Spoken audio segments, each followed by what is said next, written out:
Movie की शुरुआत में हम नोरा नाम की एक लड़की को देखते हैं जो अपने पिता के साथ पहाड़ियों पर चढ़ रही होती है। नोरा के पिता का नाम टोबियास होता है। टोबियास नोरा को पहाड़ियों के बारे में बताते हैं कि ये ट्रॉल की पहाड़ियाँ हैं और नोरा को एक कहानी सुनाते हैं। हजारों साल पहले की बात है जब ये ट्रॉल इंसानों के साथ घुल मिलकर रहा करते थे। एक बार ट्रॉल किसी की शादी में जाते हैं। तब शादी में देर से लौटने के कारण सूर्य निकल आता है जिससे कि ट्रॉल पत्थर में बदल जाते हैं क्योंकि सूर्य की किरणें ट्रॉल पर पड़ जाती हैं। लेकिन नोरा कहानियों पर विश्वास नहीं करती है। फिर हमें 20 साल बाद का सीन दिखाया जाता है जहां हम कुछ लोगों को नॉर्वे के बीच पर खुदाई करते हुए देखते हैं।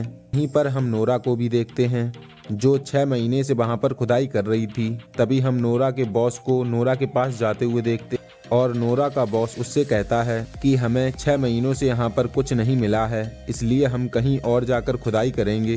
तभी नोरा को वहाँ पर खुदाई करते हुए कुछ डायनासोर का कंकाल मिलता है जो हजारों साल पुराना होता है। नोरा एक पेलाइंटोलॉजिस्ट होती है और कंकाल देखकर वहाँ पर सभी लोग इकट्ठे हो जाते हैं।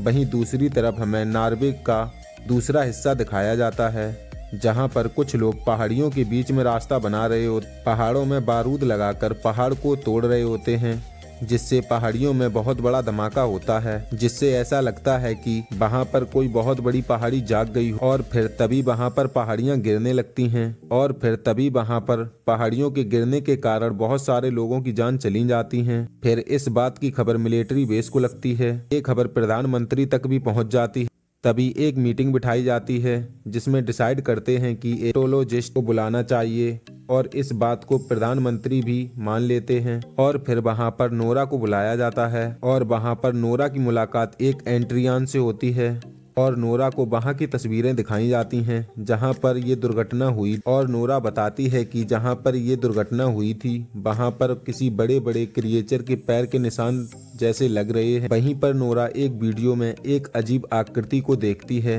जिसके 2 पैर होते हैं और वो क्रिएचर आकृति में बहुत ही बड़ा होता है।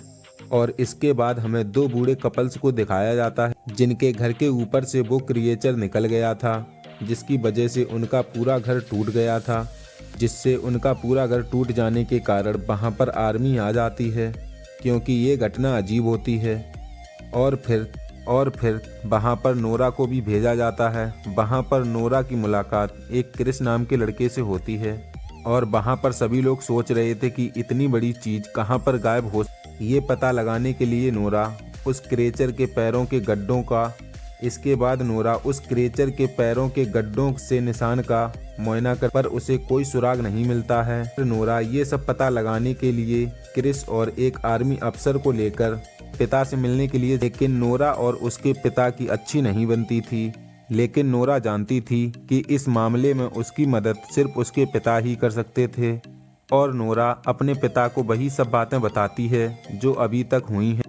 तभी नोरा के पिता बताते हैं कि वो चीज एक ट्रोल है जिसे कई साल पहले लोगों ने समाप्त कर दिया था। तभी नोरा के पिता उसके साथ वो पैरों के निशान देखने के लिए जाते हैं। नोरा और उसके पिता बात कर रहे होते हैं भी उनके पीछे एक बड़ा सा पत्थर का राक्षस खड़ा हो जाता, जिससे डरकर ये सभी लोग हेलीकॉप्टर से वहां से निकल जाते हैं और उस राक्षस की लाइव तस्वीरें रिकॉर्ड हो जाती हैं और उस राक्षस को देखकर प्रधानमंत्री तक हैरान हो जाते हैं।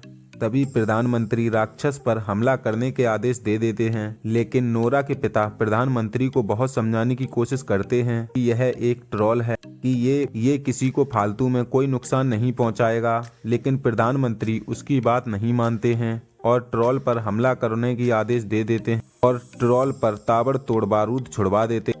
लेकिन इन सब से ट्रॉल पर कोई फर्क नहीं पड़ता है। फिर नोरा के पिता उसे अकेले ही शांत करने के लिए जाते हैं और ट्रॉल को शांत कर भी ले। तभी कुछ हेलीकॉप्टर पीछे से ट्रॉल पर हमला कर देते हैं और ट्रॉल गुस्से में आकर नोरा के पिता को जान से मार देता है। और नोरा के पिता मरने से पहले नोरा को रॉयल पैलेस जाने के लिए कहे जाते हैं, लेकिन नोरा इस बात को समझ नहीं पाती है। तब तक ट्रॉल भी वहां से जा चुका होता है और दूसरी तरफ प्रधानमंत्री भी पूरे शहर को खाली करने के आदेश दे देते हैं क्योंकि पीएम ट्रॉल पर न्यूक्लियर मिसाइल छोड़ने वाले होते हैं। ये न्यूज सुनकर नोरा को याद आता है कि उसके पिता ने उसे रॉयल पैलेस जाने के लिए कहा था। फिर नोरा रॉयल पैलेस के लिए निकल जाती है।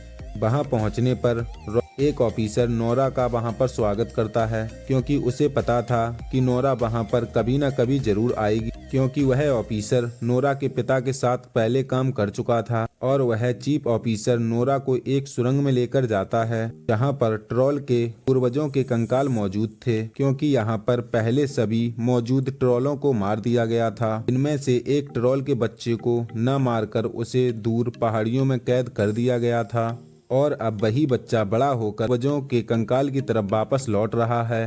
तभी नोरा को पता चलता है कि ट्रोल्स पर सूरज की किरणें पड़ने पर ट्रोल्स पत्थर में बदल जाते हैं और ट्रोल्स पत्थर के बन जाते हैं। तभी नोरा क्रिस से बड़ी बड़ी लाइटें लेकर खाली जगह जाने के लिए कहती है, और दूसरी तरफ नोरा अपनी कार पर ट्रोल के पूर्वजों का सर गाड़ी पर रखकर ट्रोल को अपने पीछे ले जाती है, और नोरा अपनी गाड़ी उसी जगह पर ले जाती है जहां पर क्रिस बड़ी बड़ी लाइटें खाली जगह पर ले जाता है। और ट्रोल के उस जगह पर पहुंचने के बाद क्रिस वह सारी लाइटें चालू कर देता है, जिससे ट्रोल को बहुत तकलीफ होती है। नोरा ट्रोल को तकलीफ में देखकर वो सारी लाइटें बंद कर देती है और ट्रोल से कहती है कि वो वापस पहाड़ों में कहीं दूर चला जाए, क्योंकि यहाँ पर ये सभी लोग उसे जान से मार देंगे।